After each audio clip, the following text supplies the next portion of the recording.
What's going on, everyone? So, Christian Wood opted into his contract and he's going to stick around with the Los Angeles Lakers. Obviously, Darvin Ham is fired and the Lakers are looking to find a new head coach. I think that this is one of the reasons why Christian Wood opted in, and two, I think that this is probably best for Christian Wood. One of the big things that I talked about heavily all season long was the lack of utilization and proper placement of Christian Wood, Rui Hachimura, and then when we got Spencer Dinwiddie, felt the same way about Spencer Dinwiddie. Christian Wood was one of the prizes this past offseason, right? He was the guy that many teams were fighting over and wanted, and the Lakers ended up landing him. And it was like, man, like, what a big signing at a vet minimum. This is a guy that's a 17-9 guy, can shoot the three. He was 38% clip the year earlier, right? This is a guy that has real versatility, play the five, play the four, can even slot and play the three at times in certain matchups, right? Like, it was a guy that you were like, man, he could have a real impact on this Lakers team, on this Lakers roster. And Darvin Ham just did everything but put him in a place of success, right? And it was incredibly frustrating because he is a guy that is so versatile and could do so many things on the basketball court. Is he a perfect player? No. Is he some superstar or all? No. But he is a very talented player that should have been giving us a lot more production than what he did and been a lot bigger of a piece than what he was, right? Like, Darvin Ham utilized him as essentially a 3-and-D guy when that's not his game, right? Instead of using him as a guy that is great and excellent with having the ball down low on the block, can score the basketball, basically 15 in, and on occasion shoot the three ball. Darvin Ham basically used him as a guy that was on occasion could get the ball on the low block and then primarily shooting threes.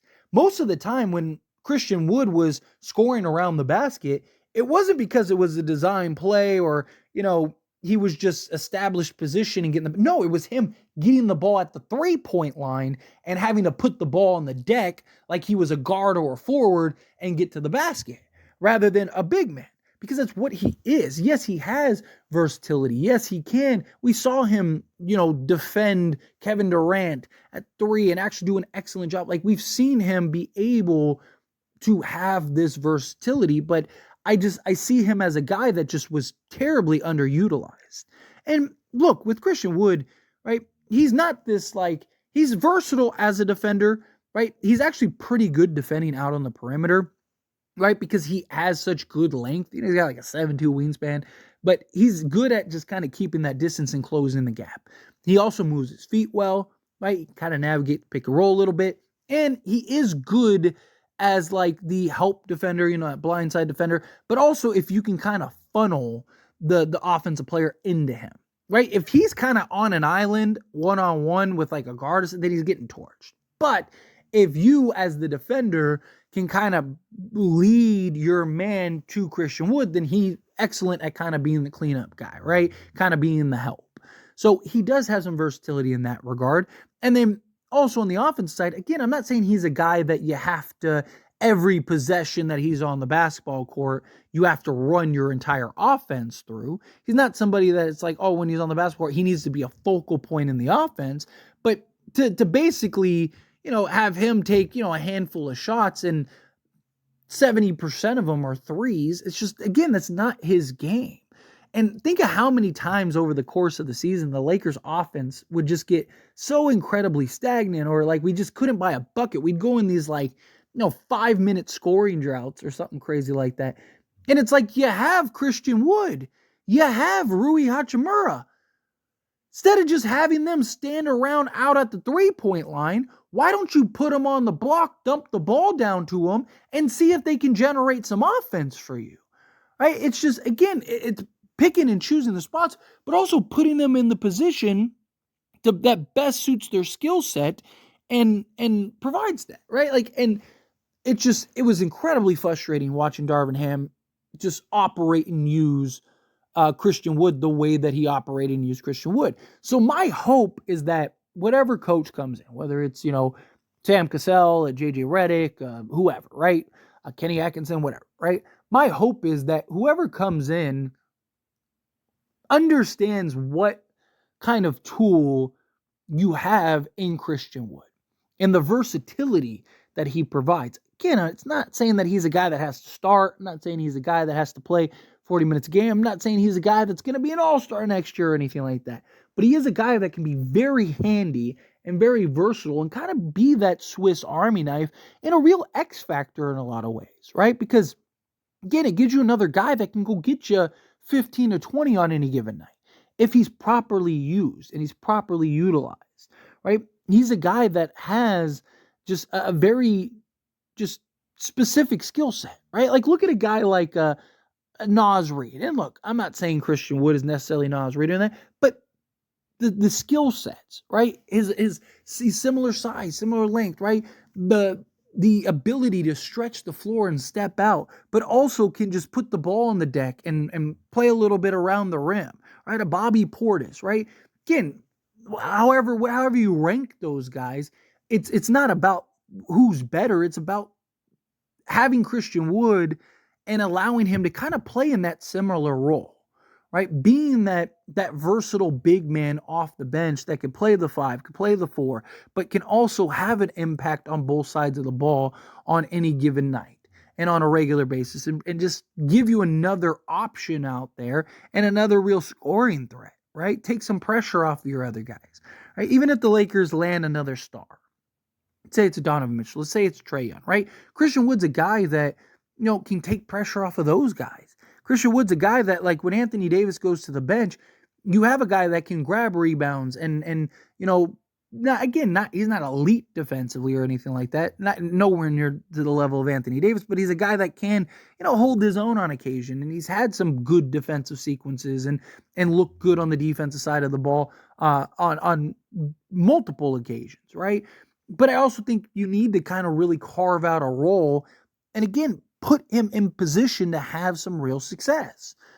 When you just have Christian Wood just kind of standing out on the perimeter all game, and it's like he's 6'10", like he's not a Lauri Markkanen, right? He's not a Michael Porter Jr. And speaking of, I really wanted to see Darvin Ham throw. Michael Porter Jr. was killing us in the playoffs. And I really thought, like, when Christian Wood was available, I was like, man, like, why not throw Wood on Michael Porter Jr. and just see what happens, right? He's torching everyone else. Like, what's the worst that happens? He just continues to torch Christian Wood? Best case scenario, you kind of match the size and the length on the defensive side of things. But I digress, right? It's just, again, I think he's a guy that Darvin Ham was trying to utilize him like, he was even like a Brook Lopez even, right? And trying to utilize him like a Bobby Portis, right? But forgot the things that also make those guys successful. Because, again, you got to remember, he comes from Mike Budenholzer, Milwaukee Bucks type thing. Brook Lopez also got the ball down low on the block and got to go to work, and he's an excellent low post guy. Bobby Portis, same thing, right? They weren't just primarily shooting threes. They weren't only shooting threes. They weren't only out on the perimeter. There was a nice little balance at times. And that, to me, is what I think you need to do with Christian Wood, right? Like, yes, he can on occasion be out on the perimeter and just kind of being a threat out there to draw out the big man or draw out the defender, right? To be able to spread the floor a little bit. But I do think on occasion you need to run some actions to get him the ball in his spots so he can be effective, right? Because, somebody's only as good as the position that they're in on the offensive side. Somebody is only as good. Like, you can't, if you're only getting 3 shot attempts a game, or let's say 5 shot attempts a game, right? If you're only getting a handful of attempts a game and, all in 3 or 4 out of the 5 are all 3-point shots, unless you knock down 3 out of 4, you're not scoring a bunch of points, right? I mean, Christian Wood averaged 7 points and 5 rebounds, right? Like, he should have easily been a double-digit guy. Easy, in my opinion, right? In 17 minutes, he gave you basically 7 and 5, which is good for 17 minutes of action. But again, he averaged 5 field goal attempts per game, and literally half of them, he averaged 5.3 field goal attempts per game. 2.3 of those field goal attempts were from three-point range. Unless he shoots like 80% from three-point range, how is he supposed to have a real impact on the offensive side? You're just not. So to me, it's like, get him closer to the basket. Use him as a guy that, like, he's excellent down low. He's excellent around the rim. He's excellent, 15 in. Oh, and he can shoot the three ball on occasion, right? Oh, and he's a guy that can knock down the three, right? Like, rather than, hey, here's a guy that, is primarily a 3-point shooter. Oh, and on occasion he could shoot, he can go down low, right? It's just, it felt like he was utilized backwards. It felt like he didn't play the role that he should have been playing. And like, again, you look at, the previous years, right? Look at the previous year in Dallas. He averaged 16.6 points per game in 26 minutes of action. He took basically 12 shots, 11.5 field goal attempts per game. And from his 3-point range, he shot 4.2. So literally a third of his field goal attempts compared to a half. Previous year before that, right? He averaged 17.9, right? And you look at his field goal attempts, he averaged 13 attempts per game and shot 5 from 3. Again, around 30% of his attempts were from 3-point range. The year he averaged 21 in Houston, right? He averaged 21 points per game. He, from 2-point range, he got a total of 15.6 field goal attempts per game, which I don't think he's going to get that many attempts per game, but I think you could probably get him somewhere in between the 5 that he took and the 12 that he took. So like probably give him 8, let's say. 8 attempts per game, 7 to 8 in that ballpark, right? But like, again, looking at that Houston year in which he gave 21, right? He took 15.6 attempts per game, and from 3-point range, he took 5 attempts. So again, a third of the attempts, and he averaged 21. You look across the board at everywhere he's gone and the success he's had on the offensive side, he's basically a third of his attempts have been 3-pointers, right? But you look at the Lakers, and half of his attempts were threes. It's a big difference. You're not going to get the same production. But anyway, as always, this is a discussion. Pass a question on you. Let me know your thoughts and opinions down in the comments below. What do you think? How do you feel? What are your thoughts? Do you think Christian Wood can have a bigger impact? Do you think he'll be better? I just felt like we needed to talk about him, right? Touched on him briefly when we got the news, but I was like, we gotta touch on him again. But anyway, again, how you feel, whatever your thoughts are, love to hear it. Let me know down in the comments below. That being said, if you haven't liked this video, hit that like button. Helps me a lot. So we enjoy these types of videos, and I truly appreciate it. Not subscribe to the channel, hit that subscribe button. Turn on the bell notifications. Appreciate y'all. See you in the next one.